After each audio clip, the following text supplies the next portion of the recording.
Okay guys, for your Beats to work with your Xbox, it's pretty simple. All you guys need is the cable that came with it. So that's this cable. And this end, you will plug into your headphones and then your controller. So no matter which Xbox you guys have, this will work just fine. As long as your controller has this. So Xbox One S, Xbox One X has the same thing. So you guys can plug that in. So that goes right in there. As long as you guys have right there and there, this is the main setup, you're ready to go. Now if it doesn't work right away, so if you plug it into your right here and it doesn't work right away, just unplug it and plug it back in. That's really the fix. So this works. So unplug, plug back in. And no, once again, you know that these headphones, you guys can control the volume from here.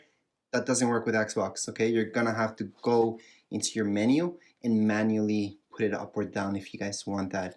And just in case, I already tested the mic, but now I'm sure it doesn't work. So your mic will not work in Xbox, so no hope on that.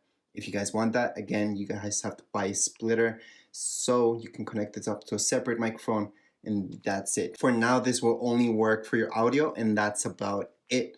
Other than that, yes, it's really loud, works really, really well.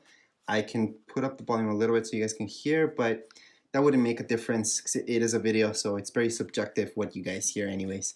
Anyways, that would be it for this video. That's how you guys can set up with your Xbox, just audio-wise, and it does work right away. Again, no controllers. You guys cannot control the volume from here or do really anything from here. Everything's from your Xbox itself, the settings.